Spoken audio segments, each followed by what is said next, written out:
Welcome to episode 25 of the Inside Real Estate Podcast. I am your host, Brian Castro with Virtual Vista. Today, we have a gentleman who is one of the hardest working people I know. We've had the pleasure of working with him for quite a few years now. And I think one of the biggest things that I've come to know about Joe is that he is I think he puts people first, I think is a good way to put it. And, you know, when you're in a business like real estate and you're dealing with people, that's one of the most important things is putting them first. And when you do something like that, what you're going to hear from Joe is how it comes back to you in spades. So welcome, Joe Groarke. Yes, thanks for having me, Brian. Thanks for coming on, Joe. Let's start off talking about your business, right? So you're a realtor. There's a lot of realtors out there. What's different about you? How do you run your business? Right. Well, first of all, thank you, Brian, for having me. I really appreciate it. Absolutely. Basically, like you said, it's a people business. And regardless if you're working with buyers and sellers, you really, it's all about getting to know them and finding out what's important to them. Me, if I go out on a listing appointment, it's why am I here to help?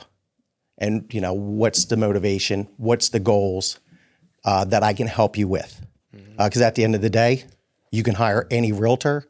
But for me, it's about building that relationship because if they know you, they like you, they trust you, then they're going to feel comfortable working with you. Okay. Is that something that you developed after getting into real estate, or is that something you just kind of had innate as who you are that you kind of just applied to the business right off the bat? Right. I mean, I think it evolved over the 13 years I've been in the business. I'll give you a quick story. When I first started, right now I work Keller Williams in Collegeville. I started in Keller Williams Langhorne. A friend of mine worked there, so naturally figured, I'd go in that direction and, that person can help me. While I was there, met a gentleman named Jim Bird. And after 6 months in the business, and I was doing it part-time at first, had one deal under my belt, and I didn't know if it was the right business. Just because most realtors, when they get in the business, they don't realize this business is all outbound, not inbound.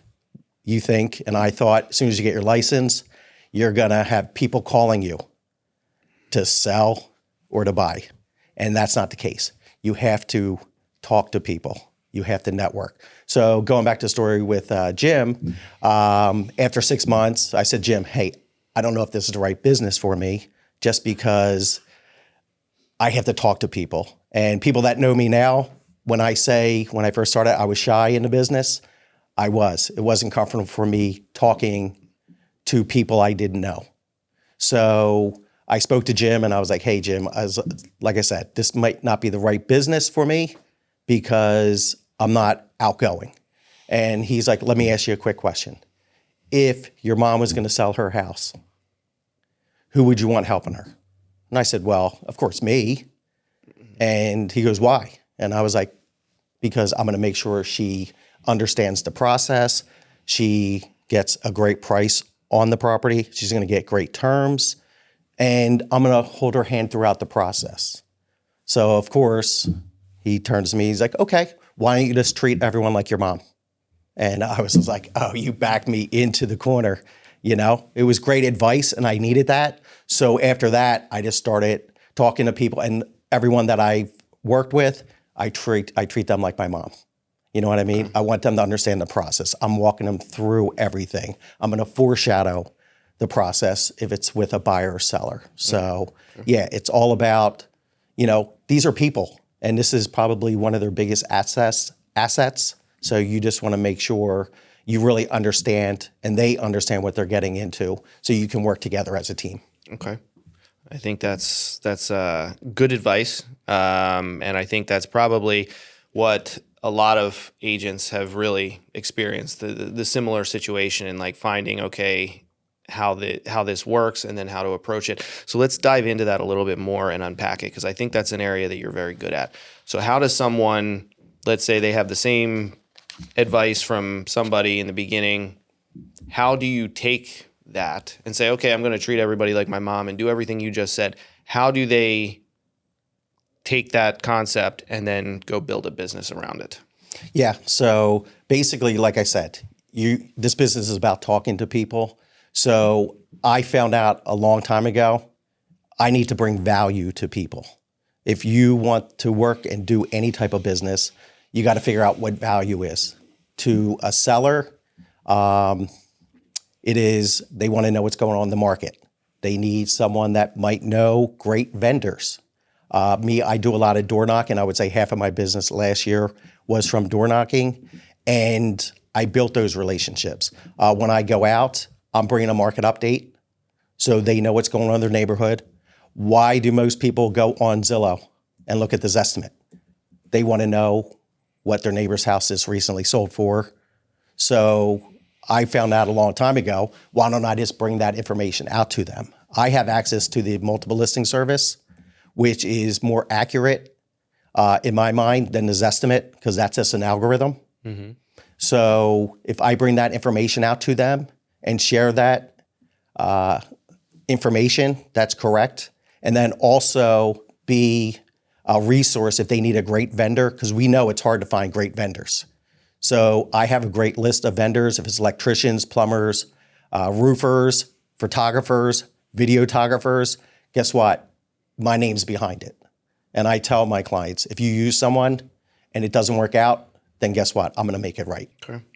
So let's talk about, so you mentioned the vendor. So that I think is an important piece, and to a realtor's business is having those recommendations and the Rolodex to offer value in that way. How does an agent, how do you go about building that database of vendors? Is it, you're going out calling people and interviewing them? Is it, hey, over the course of your career, you work with these individuals and you have great experiences and then keep them? How do you go about building that network? Great question. So what I do is I trust a lot of realtors in the industry that have been there before me, who they use. Just like meeting you, Brian. Therese Birmingham, our broker, she referred me to you. I was using another photographer. They couldn't get out. Spoke to you. I saw how professional you were, how caring you were. You asked the right questions. And now I call you a friend. Thank you. So, yeah, so it's other realtors and even my friends, my family, people that they've used. Mm-hmm. If they have someone coming out, usually I try to get out there, at least introduce myself and let them know I'm a realtor. And that, I could, if it's someone that I'm looking for, I could see the work they did, ask them some questions, and maybe sit down, for a cup of coffee, and then really get to know them.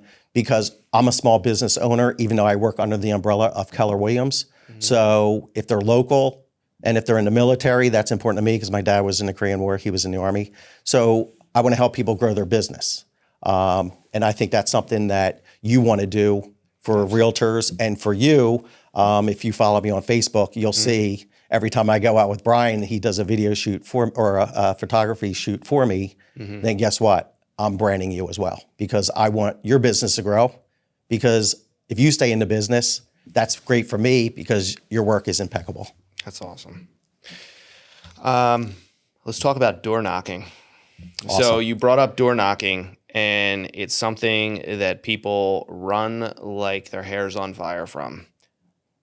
Did you always do it? How'd you start doing it? How does it work? Cool. Well, I'm glad you asked me that. So with anything in this business, it's probably already been done. And I will say a lot of the business I've learned was on YouTube. Okay. So what I did was really no one I knew did door knocking in my office. So I was like, okay, I'm not getting a lot of business. A lot of my family and friends, since I'm new in the business, they know that. Do they really want to work with someone new with their biggest asset? So I was like, okay, I need to speak to people that don't know me that I could build their trust. So I was like, okay, I don't like make phone calls, and I've called for sale by owners expireds. I've listed those, called my sphere. But me, I'm more of a face-to-face person. So I was like, okay, let me see how I can figure out how to door knock. Because I've heard other people say you should try door knocking. They tried it, no success. So I was like, okay, go on YouTube, looked up door knocking for realtors, and then I got all these different gurus, you know, or professionals that are in the business. So I was like, okay, let me see what this is all about. And then I went to my first family reunion around that time out in Anaheim with Keller Williams. And so there was a class on door knocking. So gentleman did all his role playing, taught the class. And afterwards, and the one thing nice about Keller Williams, you could talk to and these are all huge agents in the country. So I went up and spoke to him, and he's like, hey, guess what? I asked him what the script was, and or where did you get it, or did you just come up on your own? He's like, everyone's using like Tom Ferry's or Kevin Ward scripts in the business. He goes, just find the hot market update script in the Book of Yes. It's free online by Kevin Ward. And I'm like, I have that already, but I didn't know how to use it. You get scripts. It's like, okay, where do I start? You know, am I saying it right? Yeah. So after he gave me that information, I'm like, oh, I have it. So I was like, you know what? First time I went out door knocking, I went in a neighborhood that I didn't care if I got listings or anything because I knew areas I wanted to be in. So I was like, why test it on the neighborhoods that I'm looking to farm? Let me start in a neighborhood that if I get something, great. If I don't, this is more just a practice run. So first time I went out, I was like, I'm going to door knock as many houses I need to, but I need to speak to 2 people. Okay. If I speak to 2 people, then guess what? I'll know if that script worked. Okay. So just to go back a little bit, the week before I went out door knocking, I practiced my script for that week for like an hour. I would write it down. I would videotape myself chanting it. And then that following Monday came, nervous, sweating. I was like, I only have to talk to 2 people. So I started around like 10 o'clock in the morning. And on a Monday, first lady answered the door, got through most of the script. She wound up giving me your information. She allowed me to stay in touch with her. Okay. And it was just a market update I brought off our MLS with just solds in that neighborhood over the last like 60 days. Okay. And got her information. I was like, oh my God, I didn't even nail the script. And I got a contact that I can drip on in one of my smart plans that we use in our CRM. And then talked to the next guy, super nice, didn't get information, but I was like, okay, if you don't want to share which is fine, I get it. Next step is, quarterly, I'll just stop by with another market update. He goes, yeah, that's fine. Yeah. And then I was like, cool, went home. Now it's like, I felt like I was like a champion. Yeah. I can door knock now. Yeah. But then it's like, okay, you start your mindset, and that's where it's. So you're actually going to you're not just saying, hey, do you want to buy or sell your house? You're saying, here's value. You're providing them value 100%. And a friendly face. Yeah, 100%. It's all about the value. And like I said, I found out a long time ago, what do people want to know? What their neighbor's house sold for, what's going on in their neighborhood. So you can bring a market update, you can bring stats on the communities, the school and all that stuff. How are people receiving this? Like, you go and, or is it, hey, I just wanted to stop and let you know what? Like, how does this conversation go? Sure. Well, like I said, it all starts with the mindset. Me, when I go into neighborhoods, I pretend I'm in my neighborhood. You know how it is when you get out of your car, you just live there. You don't even think about it. You do whatever you need to do. Yeah. So when I go in these neighborhoods, I'm just acting like I live there. I see people walking on the street or on the sidewalk. Hey, good morning. How's it going? Cute dog or whatever. And if people are driving by, I'm just waving and I'm smiling. When you're smiling, you're more approachable. Yeah. And I know there's always people looking out the window. Who's in the neighborhood? Who's this guy? And so if they see me waving at somebody in the neighborhood, now they're going to go, oh, how do they know that Mr. and Mrs. Jones just drove by? Right. So me, I'm just friendly. And I just bring a quick market update with what sold. And then when I door knock, you want to make sure you're smiling. You don't want to be banging on the door like you're a police officer. I can show you. Do you have a certain rap? Yeah, I just go. You actually pull that one out, huh? Yes, sir. I do that every time. And I back up like 6 feet. So I'm not right in their face when they 100%. open the door. I'm smiling. And when they answer the door, I just put my hand up and say, hey, don't worry, I'm not selling anything. Yeah. I would say 95% of the time, their shoulders go down. They're like, okay, what do you need? Yeah. Because they think I'm selling something. Yeah. You know what I mean? You are. Yeah, exactly. I'm selling me, but I'm giving them information. Right. And then towards the end, and basically my script is, hey, good morning. My name is Joe Groarke. I'm with Keller Williams right here in Collegeville. Just wanted to stop by with a quick market update. Did you know your neighbor's house, 5 houses down, just sold for like $500,000 in 3 days? Mm-hmm. The market's so hot and your neighborhood's so desirable. Do you know anybody in the neighborhood that's thinking about making a move? Yeah. Because I want to ask if they know someone, because if I ask them if they are, they're automatically going to say no. Right. So it gets them to think, and then they'll either say, nah, I don't know anybody in the neighborhood, or I think they might be an empty nester in a year or two. Their kids are, in high school or in junior year, senior year, whatever it is. And then from there, hey, have you thought about making a move in the near future? Now, I don't want to ask, are you thinking about selling? Because guess what? They're going to say no. Are they thinking right now? But if I say near future, that's usually maybe in the next year, maybe spring, we're thinking about it, maybe in the next 2 years. Okay, awesome. Right. And then the follow-up to that is, and this is how you can get their information, is, okay, awesome. Maybe in the next 2 years, is it all right if I just stay in touch with you? Right. And usually they go, okay, the conversation is probably over. Now they're going to be like, yeah, that's cool. You can stay in touch. All right, great. What was your name? Brian, nice to meet you. What's your email address? And what I'll do is I'll send you my little bio, little information on me and how I sell homes. And also, there's people in your neighborhood that I'm sending a market update to. You probably want to be on that list too as well. Okay. And if they say yes, cool, get their email address. And if I get their email, a lot of times I can ask for their cell phone number and they'll give it to me. Yeah.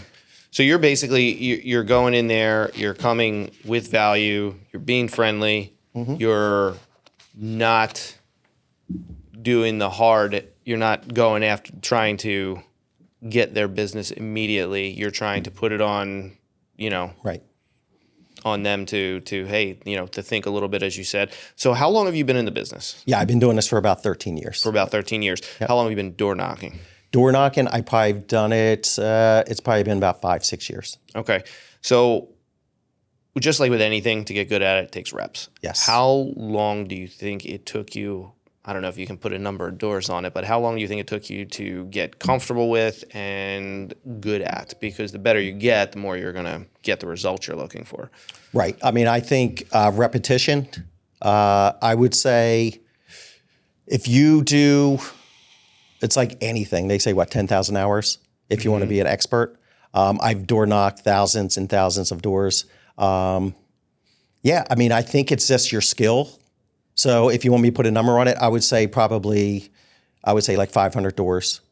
And then that's probably when I got my first listing. I've listed properties right at the door where they said they were thinking about selling. I'm like, hey, is it all right if I just walk through your house 10, 15 minutes and you can give me a tour?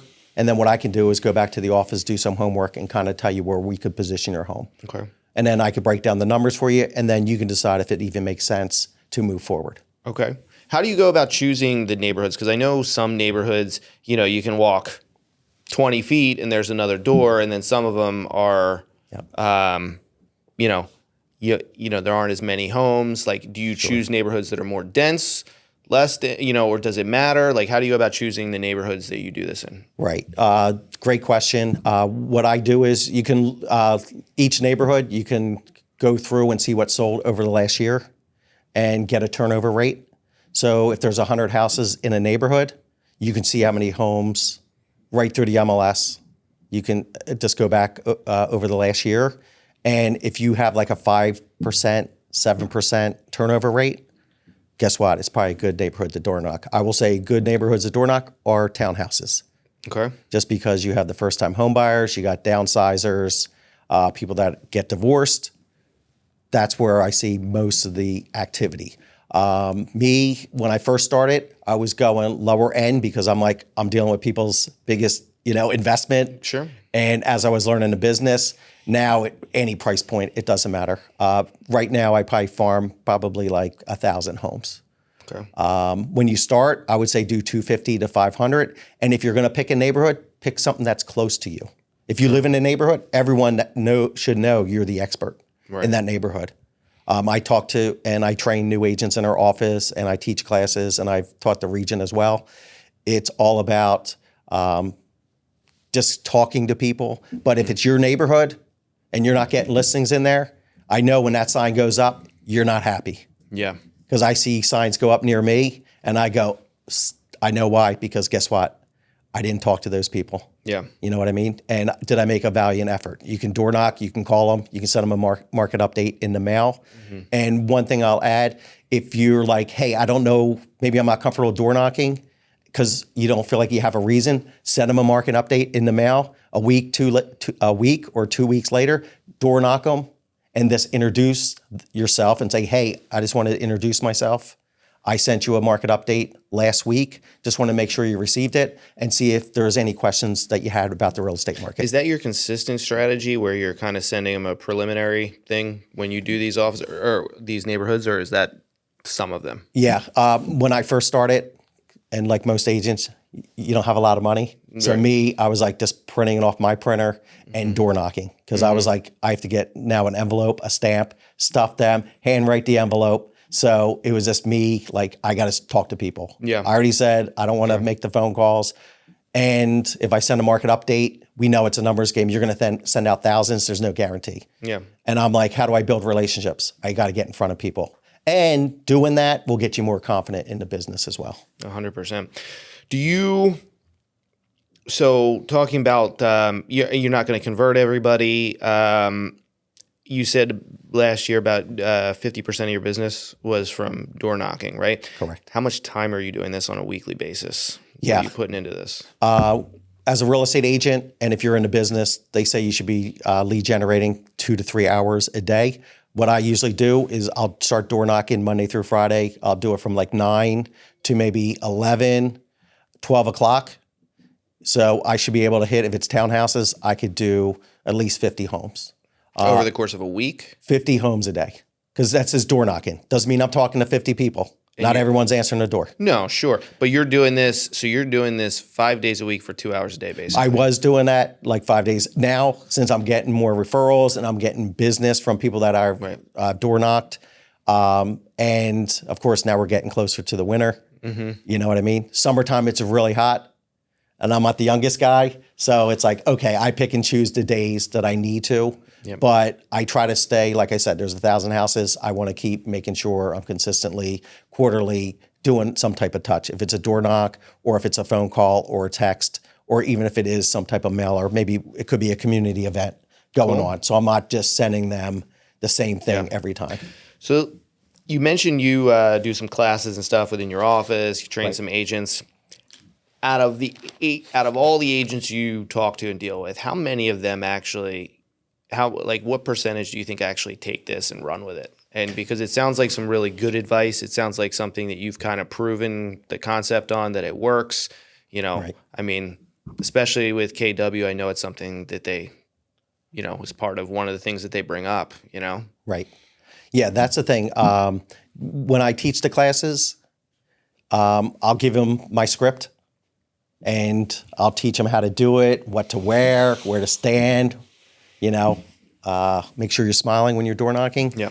But it's, a lot of times it's up to them. I've been out with some people door knocking. Now I've learned, here's the script, learn it first before I go out with you, because guess what?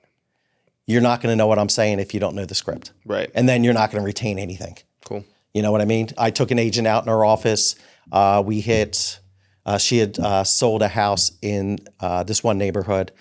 We probably hit 33 houses. We talked to 16 people. Everyone was nice in the neighborhood. So it's all about, I always say, it's what I bring, my energy at the door. Yeah. If I'm smiling, I'm confident in what I'm saying, you're just more, it's just easier conversation. It's easier to approach people. It's like anybody in general. You go to Wawa for your coffee. You're smiling, you have a good attitude. Sure. You talk to people, and that's a great place. Contagious. And that's a great place to network too. Because guess what? You keep going in there all the time, you're going to see the same people. Yep. You might as well try to start getting in conversations. And I don't have to talk about real estate, but I could have my Keller Williams shirt on or a shirt on. Nice pin you got there. Nice pin. There we go. Thank you. But yeah, and it's a Keller Williams pin. But I could tell you more about the pin later if you want. Yep. Worst reaction you've ever gotten door knocking? Ooh, good question. So I was in a neighborhood, was townhouses, and I know most people listening to this are going to say, well, you can't solicit in there. Mm-hmm. So I'll give you the worst reaction. Forgot and I'll my tell glasses. I'll tell you to overcome. I'll tell you how to overcome that. So was door knocking, went to this one door, the storm door, and I always tell people, if you're going to leave a flyer, make sure it's secure because you want it flying around.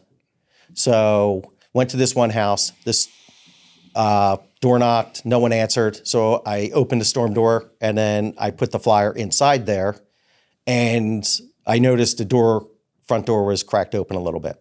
So I'm like, okay, no big deal. I'm not touching the door. So left, I go to the next house, talking to the next neighbor, and then this guy comes out yelling and just using every profanity.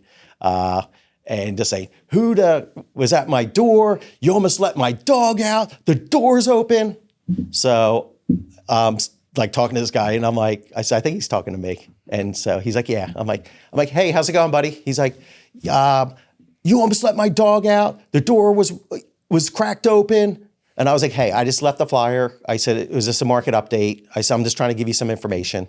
And he goes, I don't care about your information. I'm like, hey, no worries. I said, I apologize. Did you have any questions about real estate?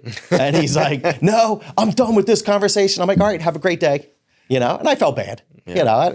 So the neighbor's like, oh, don't worry about him. He's just always like that. He probably has that reputation in the neighborhood, huh? Yeah. So, and I had a new agent with me at the time. Oh, geez. Yeah, exactly. Do we have this on camera somewhere? I wish. But so go back to the office. I get a voicemail from the HOA. Yeah. And so I was with, and her name was Delana, the agent. And I'm like, and I was, hey, Delana, do you want to listen to this conversation? I said, the HOA was called on us. And I said, more so me. Yeah. And so she's like, yeah, what are you going to say? I was like, I'll figure it out.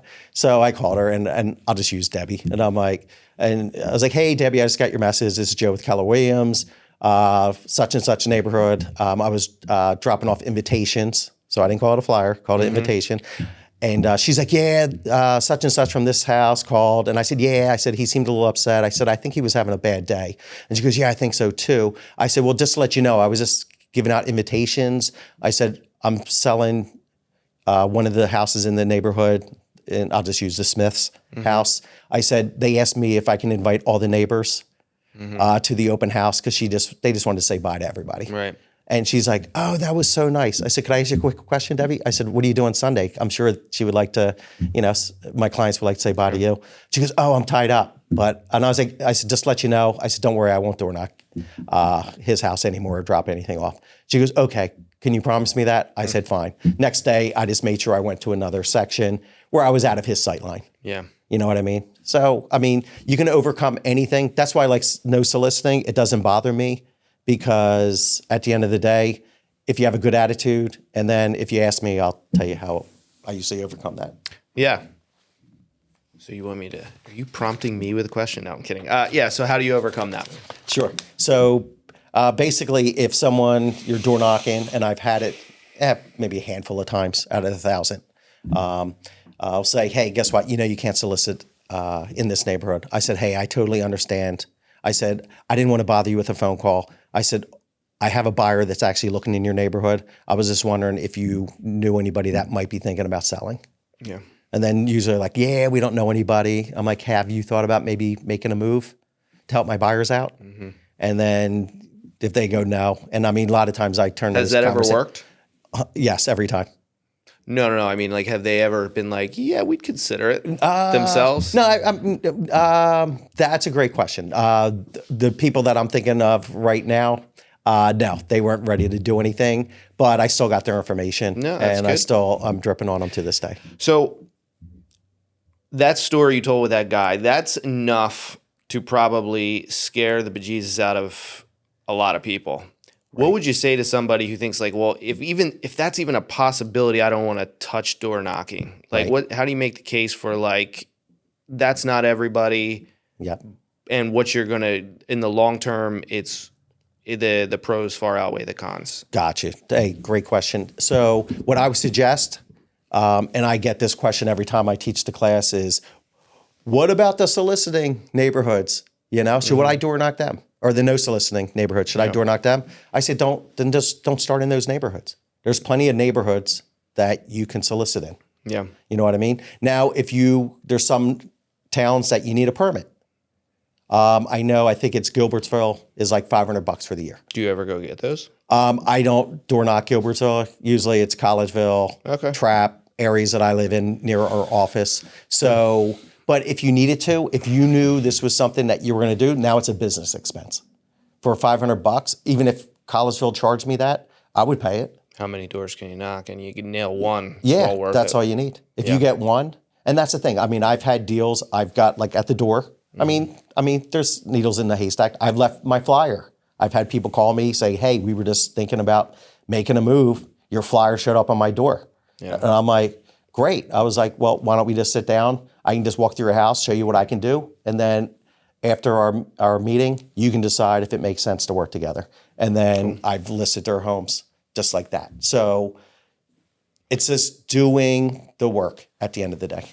Yeah, I think that's a big piece of real estate in general is doing the work. Would like to dive into that a little bit more, but talk about, okay, you knock doors, you get informations, now you're working these people. So talk a little bit about working the sphere because these people are now kind of being put into that. So talk about how, like, briefly what you do for follow-up with the doors you've knocked, but also how else do you work your sphere? Right. No, great question. So, yeah, so basically a lot of times it's just following up with what's going on in their neighborhood. Like I said, properties that come on the market. So when I set them up on a drip campaign, anything that goes active, pending, and then eventually settles, they're going to get.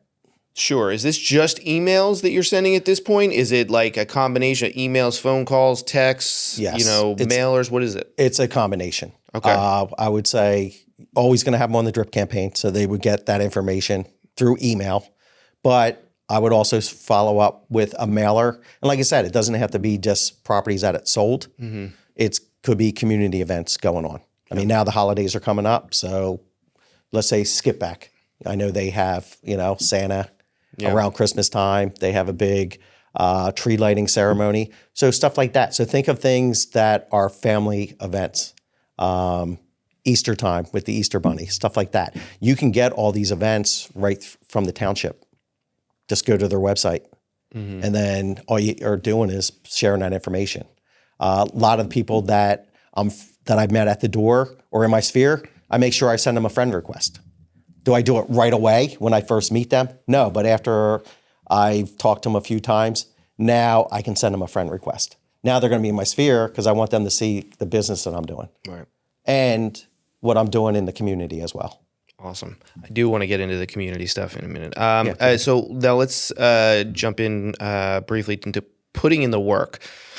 A lot of agents, I hear from a lot of people, oh, my business is all referrals. And you can sell a house, you can service those people well, have a happy client, and you can hope that a referral comes from them. But a lot of agents outside of, hey, I worked with this person, I happen to fall into this business, whatever, outside of that, they don't put in a lot of work. So talk about what it takes to actually get to like start building a career out of this to where you're actually, can start counting on some business. You're doing activities that are going to produce business versus just hoping that somebody thinks of you.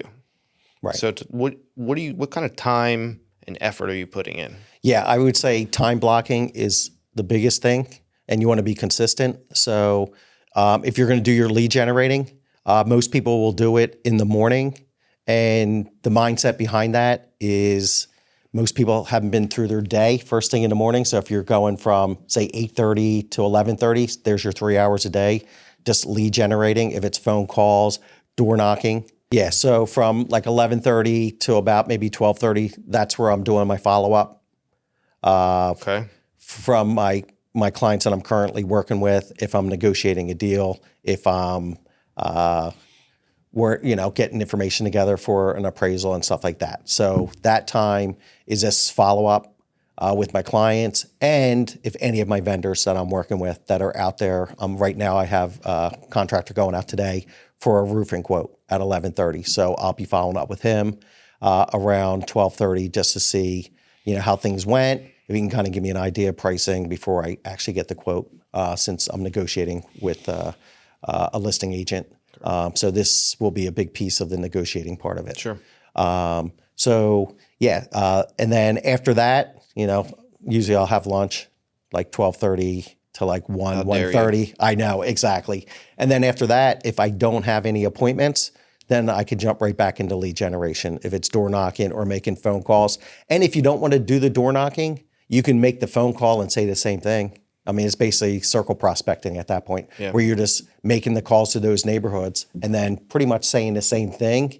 And then you can say, okay, now that I gave you the information, is there if I stay in touch? Yes, get their and then say, how I'm going to set you up, and now set them up on a drip campaign. So if it's not dealing, doing showings, working with a seller, doing inspections, if it's not related to a specific transaction or current client, it's prospecting.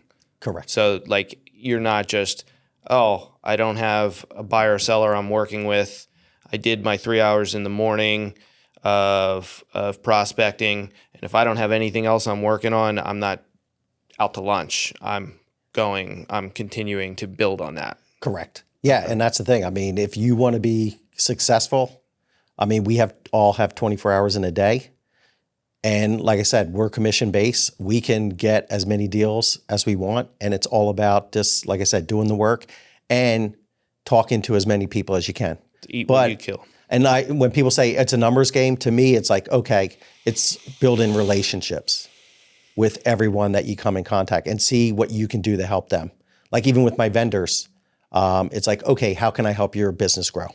We'll segue with that one. So you said it's about building relationships. So obviously you build good relationships for your business, whether it's the vendors, whether it's people you're prospecting, or clients that you're servicing, but you also build a relationship with your community.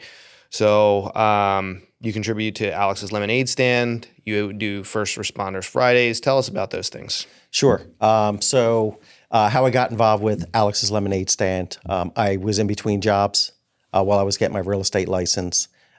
Did not want to go on COBRA because it's like 3 times the amount for your medical insurance. So I was like, let me get a part-time job. So a friend of mine worked at a Walmart in my area, reached out to him. He's like, hey, we need someone to do our audits. So I was working there probably about 32 hours a week overnight to start, just because I wanted to get insurance and they had good insurance. And so I was like, okay. And I think it was like $60 a month, and it was 100%, no copay. So while I was at Walmart, we did a couple charities, Children's Miracle Network and Children's Hospital of Philadelphia. So I helped with the cookout. No one wanted to get people to come over. So the manager was like, hey, Joe, you love talking to people. Why don't you see if you can get some people to come over? And, we were doing hamburgers, hot dogs, pretzels, water, selling and just raising money. And my manager they were tired of being number 2 or 3 every year in the region. So they're like, we want to be number 1. So I'm like, all right, I'll just go over and talk to people. So I got people to come over. So this one lady, she had her 2 children with her. She comes out, and I was like, hey, we're raising money for Children's Miracle Network and CHOP. I said, would you, like to purchase any hamburgers, hot dogs for your kids, for yourself? And she goes, well, here's this $20. And I'm like, okay. I said, how many hamburgers, hot dogs, like pretzels? What do you want? Bottled water? And she's like, no, I don't want anything. And I was like, and I don't know why I asked, but I guess it was kind of meant to be. I was just like, hey, why was it important to give $20 and not want anything? And she's like, my daughter has cancer. So from there, I'm like, okay. I said, give me your groceries. I said, I want to, talk to you, see what I can do to help you. And she goes, well, how can you help me? And I was like, well, I work for Keller Williams. We have our golf outing coming up next month, and we're looking for like a hero to speak. So she's like, okay. And I was like, well, here's my card. And I gave her my broker's card. I said, you can call my broker, just so you know I'm not some crazy person, You are a little crazy. I can be a little bit. And so she's like, okay. And I said, could I ask you, I said, are you doing any type of Alex Lemonade's stand event in the area? Anything I can help you with? She goes, we're actually doing our first one in 2 weeks. And I'm like, okay. I said, are you on Facebook? She's like, no, I don't do Facebook. I said, well, if you would allow me, I could set up an event for you. Sure. And she's like, okay. I said, well, why don't you do this? I said, call me tomorrow night. I said, is there a good time that you can talk? She's like, I can call you at 6. And I'm like, I said, I understand you feel a little apprehensive. I said, let's just talk. And then from there, you can decide if, how comfortable you are. And so we talked for like hour, 2 hours on the phone. Like we just became good friends, and I'm still friends with them, her family now, and Lauren, who still has cancer. After that, I just realized you can make an immediate impact, and you never know what people are going through. No. So after that, I guess I kind of looked at things a little bit different. That, wow, I'm just a real estate agent. Yeah. And I'm able to help them. So I would say the first Alex Lemonade stand event, I think we raised a little over $8,000. Wow. And then from there, Lauren wanted to raise. She went to Perkama Valley High School. Before she graduated, she wanted to raise $100,000. So we had I think it was like 9 years to do that. So we raised over $100,000 in 9 years. And basically it was just at the Skip Back Days, Alex Lemonade Stand Week, right in Skip Back, where we just had a stand, and we raised money that way, just giving out lemonade. Very cool. It's it's nice to do things like that. When you're running a business, you're always out there to, you're providing value, but you're looking to bring things in, but it's nice when you can put things out too. Sure. And that's the thing. I mean, like with the O'Malley Scoma family, never talked to them about real estate. It was, always about Lauren and what I could do to help. And of course, naturally they would ask me questions, and I've helped them, and some referrals that they sent me. But at the end of the day, it wasn't about the business. Yeah. It was about, helping them, because they have to live with that every day. And me, I'm healthy. I don't. So I got more out of the relationship. And I know Marion and Pat would say they got more out of it meeting me, but I know I'm blessed to know them. That's amazing, Joe. So what's this first responders thing? Okay. Glad you asked me that. So First Responders Friday. During the pandemic, while we were locked down, our first responders were the ones out there, and they were the heroes. A lot of them, just listening to news, and know some of them in my immediate area. They just weren't going home to their family because they were afraid they were going to give their spouses, their kids COVID. So they would stay in their car, stay in hotels. So after hearing all that, you feel helpless. You're like, what can I do? And me, when most people are zigging, I like to zag. So I'm like, I got to do something. And my mom was in nursing, and my sisters. Mine too. Yeah, so I was like, and my dad, like I said, was in the military. So I'm like, okay, I got to do something. So I was like, you know what? I'm just gonna, for over a month, I'll go on Facebook Live on Friday. So it was First Responder Friday, hence the name. And I just asked people in the community if they want to nominate somebody. I would give a $50 gift certificate, gift card to any local restaurant that they chose. And it was kind of twofold because I knew the restaurants were hurting as well, the local restaurants, just because they weren't allowed to open. They could only do takeout. Right. So I did it it was going to be 4 Fridays. So right off the bat, did a video explaining, nominate whoever you want. You can nominate as many times as you want, the first responder. And on Friday, I'll go live and pick a winner. So first week, lady that was a nurse over at Phoenixville, her family and friends just bombarded, and I don't even know how they found me on Facebook because I don't even think I was friends with them at the time, but I think somebody I knew shared it with them. So she wound up winning, and she told me about this place in Collegeville called Main Street Nutrition. Okay. And so never heard of it, but I drove by it every day, just didn't know it was there. So I went down there, introduced myself to the owner. Her name is Tara. And I was like, hey, Tara, I said, my name's Joe Groarke, and I'm doing First Responders Friday. It's on Facebook. I said, do you do gift certificates? I said, a nurse in Phoenixville won. And she goes, I can put one together for you. And I said, can I ask you a question? Would you want to match that? Why I asked that, I don't know. But she was like, sure, I can do that. So I'm like, oh, cool. So now I could expand another week. After that, every time a first responder won, the following Friday, then whoever restaurant I went to that they chose, I would ask them if they wanted to match. Everyone was like, yes. So I'm like, cool, I can just keep expanding it and keep moving the ball forward another week. Because I was like, I want to keep this going. Yeah. Because it felt good. You know what I mean? And just the reaction from people on Facebook were like, wow, this is awesome that you're doing this. So other restaurants in the area reached out to me and said, hey, we see what you're doing. We want to donate. So it went from starting like just a 4-week, it went to, I did it for over 2 years. Every Friday at 5 o'clock, I knew what I was doing. And that was First Responders Friday. Still going? I had to stop it because my account got hacked. Oh. Last October. So I had to start a new account and everything. And then I had to build all my friends back.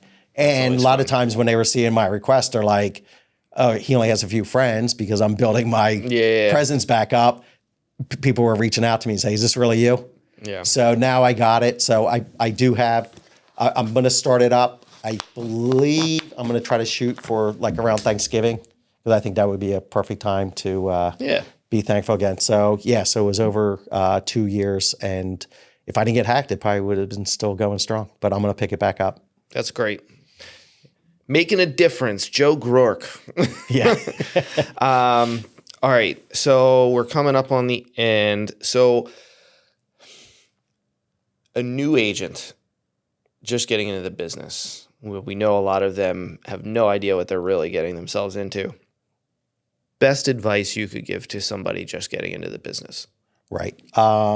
Here's a quote I like, and a little bit of I'm like, I don't like. So I heard this so many times is hustle beats talent when talent doesn't hustle.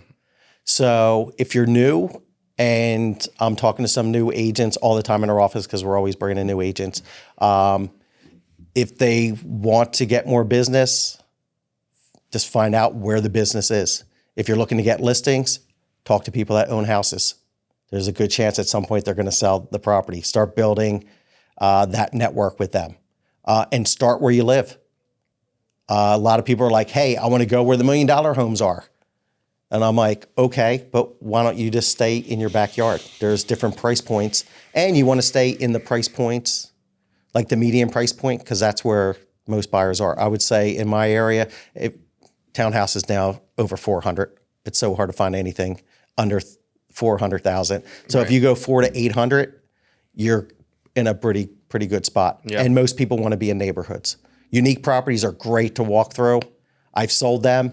But you got to find a unique buyer. So if you're a new agent, just start networking with people that own houses in your neighborhood. And if it's your neighborhood, you should be the expert in that neighborhood. You should be getting all the business in there, or most of it. Talk to the mom and pop shops, the local businesses, a lot of the restaurants, the owners I met. I was going in there for years. So I was like, okay, what do they need from me? And I would talk to them, and they're like, Google reviews are great. We need Google reviews and free marketing. So that's, if you look at my Facebook page, you'll see me taking pictures of restaurants I'm at, what I'm eating. I'll post it. Facebook, I'll try to get a picture with them if they're there, the owner, because it's branding them. And these are places that I like going into. I don't want them to go anywhere. So I figured out a long time ago, figure out what people need and just give it to them. Because if you give them what they want, then eventually you'll get what you want. I think that is amazing advice. Yeah. Good luck to all you newbies out there. Yeah. And one thing we ask all of our guests, send us off with a positive message to the world. Positive message. Just treat everyone with respect. And I hear this a lot when I go out, is like, just with the environment we're in. And I just say, okay, just turn off the TV. Don't watch the news. Just go out in your community. Go to Wawa. And hold it. People are going to hold the door for you. They're going to be smiling. You're going to do the same. And guess what? Just, if you want to be the change, or if you want change to happen, then you need to be the change. So me, I try to go out. I'm smiling. I always try to be positive. I might hold the door. They don't say anything. No big deal. Hey, I did my end. Yeah. You know, and you never know what people are going through. And that's one thing I learned from a gentleman that I respected, probably knew 20 years ago. He's like, you never know what's going on in someone's life, but maybe you can just make them smile, and maybe help them get through what they're going through. Even if it's just, hey, how's it going? Or even if you give them your smile, even if they can't, so what? Yeah. People have come up to me after that and said, hey, that day you held the door, sorry about that. Cool. I did appreciate that. Or, I appreciate you stopping by my house. I know last time I was busy, but thank you for the information. So cool. I don't get offended by people that I don't get a response maybe that I'm looking for, but that's okay, because I don't know what's going on in their life. And then when you find out, you're just like, ooh, I didn't know you just lost your job. Yeah. Or you lost a loved one. Sure. You know what I mean? So I always just try to put on those, I guess, kid gloves and go, hey, you know what? I know it's never me, because I always try to bring a great attitude. So a lot of times it's just their situation. And then eventually when you find out, you're like, oh, I'm glad I was super nice to them, even if they weren't, it wasn't reciprocal. Awesome. Well, that's amazing, Joe. Thank you very much. All right. Tell people how they can get in touch with you. All right. It's pretty easy. My cell phone is 215-313-9392. My email is groarkesellshouses@gmail.com. Where can they follow you? You can follow me. You can go to Facebook, Instagram, LinkedIn, under Joseph Groarke. Excellent. Thanks, Joe. Joe Groarke, everybody.